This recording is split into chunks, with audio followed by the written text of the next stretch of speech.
నేను ఈ మైక్ ఇక్కడ ఇచ్చేస్తున్నాను.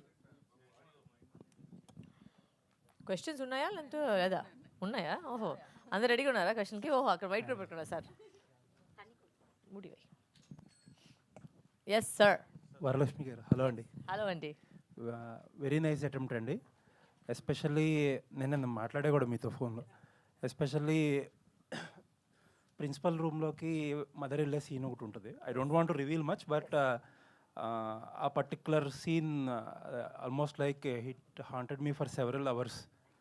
అండ్ సెకండ్ హాఫ్లో సేమ్ ప్రిన్సిపల్ రూమ్లో ఇంకొక సీన్ ఉంటుంది. ఆ ఫాదర్తో ఒక సీన్ ఉంటుంది, ఒక రియాక్షన్ ఉంటుంది ఆ పాపది.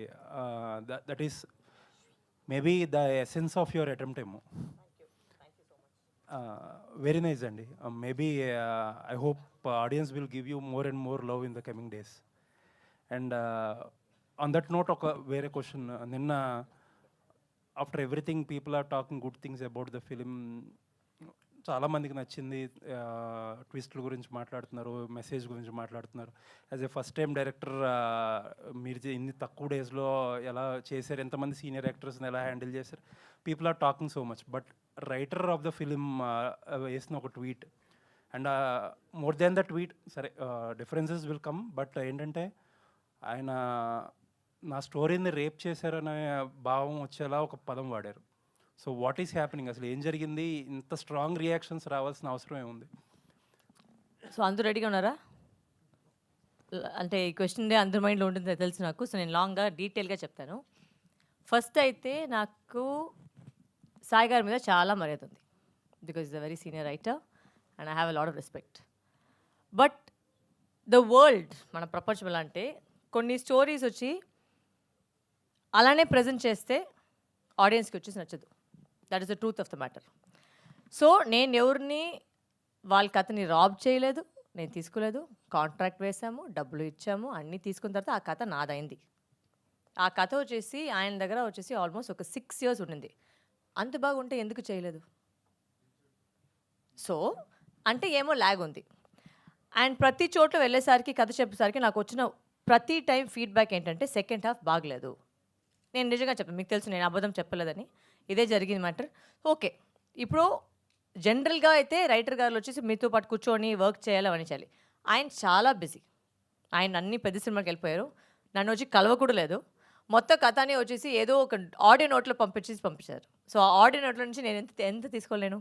నేను దాంట్లో వర్క్ చేసి, and if you notice every interview నేనేం చెప్పానంటే, ఆ కథ లైన్ నేను తీసుకున్నాను, స్క్రీన్ ప్లే అయితే నేను మార్చుకొని మళ్ళీ చేశాను. ఎందుకంటే ఈ కాలంలో వచ్చే ఈ మధ్యలో జనాలు ఎలా ఒక సినిమాని చూడాలి, ఎలా ఫీల్ అవ్వాలి. ఇప్పుడు ఏంటంటే నేను ఆయన మీద ఉన్న మర్యాద వల్ల అక్కడ స్టోరీని రాసేసి ఆయన పేరే రాశాను. కావాలంటే నేను నా పేరు రాయొచ్చు, బట్ నా పేరు రాయకుండా ఆయన మీద ఉన్న మర్యాద కోసం మాత్రమే ఆయన పూర్తిగా పేరు పెట్టాను. ఇప్పుడు ఏంటి కామెడీ అంటే, చాలామంది వచ్చి ఆయన ట్యాగ్ చేసుకుని కథ అంత బాగోదని ట్యాగ్ చేస్తున్నారు. సో అది ఆయనకు వెళ్ళిన గౌరవమా లేదా నాకు ఇచ్చిన గౌరవమా, అది మీరే చెప్పాలి. So that is my logic. But ఒక సినిమా కథ మీరు మార్చుకున్నప్పుడు ఆ టైటిల్లో కథకి ఆయన క్రెడిట్ ఇచ్చినప్పుడు, ఆయన కథ లేనప్పుడు యూ షుడ్ కన్వే కదా అది. అవును సార్, బట్ ఫోన్లో వస్తేనే కదా సార్ కన్వే చేయగలిగింది. అంటే మీరు ఇప్పుడు అంటే ఇంటర్వ్యూస్లో చెప్పుంటారు, but what is permanent is cinema. సినిమాలో క్రెడిట్ ఎప్పుడు ఆయన పేరు మీద కథ ఉండింది. ప్లస్ ఆయన కథ లేదు అన్నప్పుడు it tells a different story కదా. yes it's not his story, but the question is the story is mine, no sir. అప్పుడు మీరు క్రెడిట్స్లో చెప్పుండాల్సింది కదా. నేను చెప్పాలి సార్, నా పేరు కాకుండా ఆయన పేరు మాత్రమే రాశాను. ఎందుకంటే అది కూడా ఫస్ట్ ఒక ప్రాబ్లం వచ్చింది. ఎందుకు మీ పేరు రాస్తున్నానని ఆయన పేరు మాత్రమే, నేను ఆయన రెస్పెక్ట్ కోసం నేను పెట్టాను. బట్ ఆ రెస్పెక్ట్ అది రిటర్న్ చేయలేదు. నాకేం ప్రాబ్లం లేదు, నా పేరు పెట్టి నాకు చాలా సంతోషం. ఎందుకంటే నాకు తెలుసు ఎంత వర్క్ చేశాను ఆ కథ మీద.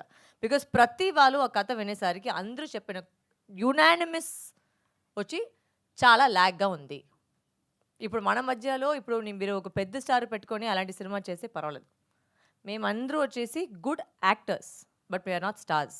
సో ఆ కథను ఎలా మేము జనాలు తీసుకువెళ్ళాలి, దాని మీద మేము వర్క్ చేసాం, చాలా వర్క్ చేసాం. సార్ రానే లేదు, అసలు ఒక సిటీ కూడా రాలేదు.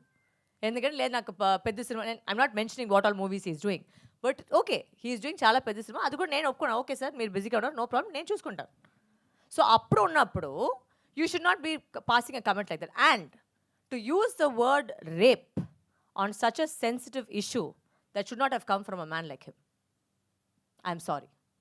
It's very insensitive and it's extremely rude. You should know what word you're using, especially when the topic you've touched in the film, you know what the topic is. So I think you should be careful of what words you can use. And I'm saying this because నాకు కావాలంటే నేను చాలా కథలు తీసేవాళ్ళు చెప్పేవాళ్ళు, but నేను అలాంటి మనిషి కాదు. నేను వాళ్ళందరినీ ప్రతి వాళ్ళని నేను చాలా గౌరవిస్తాను, వాళ్ళకి మర్యాద ఇస్తున్నాను. So I don't want to get down to the level of telling you what all happened for me to come to this point. అంటే మేము మామూలుగా ఒక డిసిషన్ రాలేం కదా. ఒక డిసిషన్ తీసుకోవాలంటే ఇంత పెద్ద డిసిషన్ తీసుకోవాలంటే దాంట్లో చాలా నడిచింటుంది. నడిచిన తర్వాత ఇది అంతే వచ్చింది. నేను అంతే అంతలో కాదు అవన్నీ చెప్పేదానికి. So I'm not getting in to that. And one last question అండి. కథ సెకండ్ హాఫ్ డ్రైవ్ మార్చినప్పుడు ఆయనకి చెప్పే ప్రయత్నం చేశారా ఇలా మారుస్తున్నా? నేను క్లైమాక్స్ ఫస్ట్ నుంచి చెప్పాను సార్, మార్చాలి ఎందుకంటే వర్క్ అవ్వట్లేదు. ఇట్స్ వెరీ సింపుల్, నాకేం పెద్ద కాదు లేదు. అంటే మీరు అందరూ ఇప్పుడు చెప్పారు కదా మీకు క్లైమాక్స్ ట్విస్ట్ నచ్చిందండి. ఆ క్లైమాక్స్ ట్విస్ట్ అదే నాది. నాకేంటంటే ఆ కథ వచ్చేసి అక్కడే ఒక కోర్ట్ రూమ్లో అయిపోతే ఒక అమ్మాయిని చాలా వీక్గా కనిపిస్తారు. I don't want that. I wanted a women to feel strong. I wanted the story to tell so that women can feel empowered.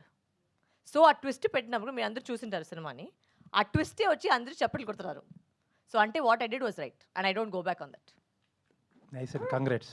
Thank you. Varalakshmi garu. Yes sir. అండి అంటే ఒక విక్టిమ్ యొక్క పెయిన్ని మీరు ఒక మాటలో చెప్పేశారు డైరెక్టర్తో. నా కూతురు దగ్గరికి వెళ్ళాలంటే నన్ను చూసి కూడా భయపడుతుందని ఒక తండ్రి అంటాడు కదా. అంటే ఒక ఇంటెన్స్ ఆఫ్ సీన్ ఎమోషను ఆ ఒక్క సీన్తో అర్థమైపోయింది. సో డైరెక్టర్గా అలాంటి సీన్స్ కన్సీవ్ చేసినందుకు కంగ్రాచులేషన్స్. చాలా మూవ్ అయిపోయాం ఆ సీన్తో. ఎందుకంటే అది ఆడపిల్ల ఉన్న ఏ తండ్రికైనా సరే చాలా భయం కలిగిస్తుంది ఆ సీన్ చూస్తే. కమింగ్ టు సరస్వతి, చాలా ట్విస్ట్లు టర్న్లతో వెళ్ళిపోయారు. క్లైమాక్స్కి వచ్చేసరికల్లా ఒక మీరు రివీల్ చేసిన విధానం ఏదో ఒక జేమ్స్ బాండ్ సినిమా లాగా అనిపించింది. సో ఏంటి అంటే ఆ కమర్షియల్ టింజ్ కోసం ట్రై చేశారా? నో సార్, యాక్చువల్గా వచ్చి ఏంటంటే అదే ఆ స్క్రిప్ట్ గురించి మేము థింక్ చేసేటప్పటికి నాకేంటంటే ఆ లైన్ చాలా నచ్చింది. బట్ నాకేమంటే ఒక ఆడవాళ్ళని ఒక వీక్ పాయింట్లో ఫినిష్ అయింది. If I had to stick to that story, నాకు వచ్చి ఆడవాళ్ళని ఎప్పుడు స్ట్రాంగ్గా చూపించాలి, చెప్పే మాట గురించి కాదు. It has to be when you come to theatre, వాహ్ ఈవిడ ఇలా చేసింది, this is what it's to happen అని చెప్పేసి మీకు ఒక రియాక్షన్ వస్తుంది. ఇప్పుడు నేను మళ్ళీ థియేటర్కి వెళ్ళేసరికి ఆ లాస్ట్ రివీల్ పాయింట్ ఎగితే అంత కొడుతున్నారు హ్యాండ్స్. సో అంటే the decision I made was right.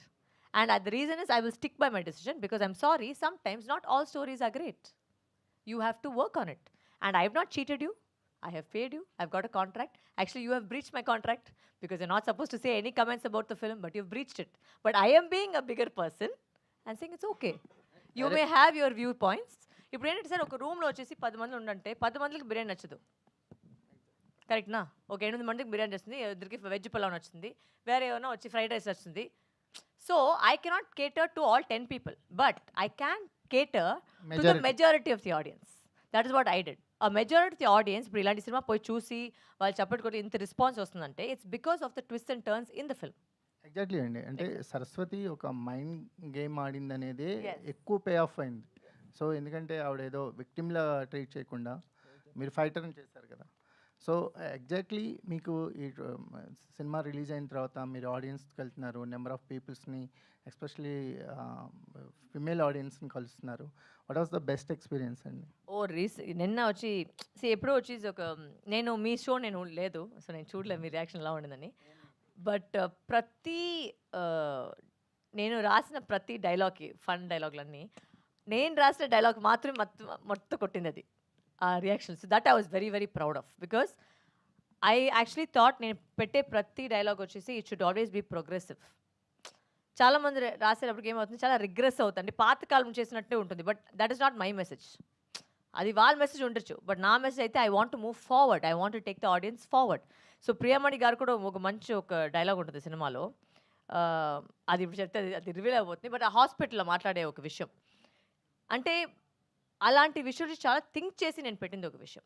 నేను ప్రతి డైలాగ్ వచ్చేసి నేను చాలా సీన్లు మార్చాను.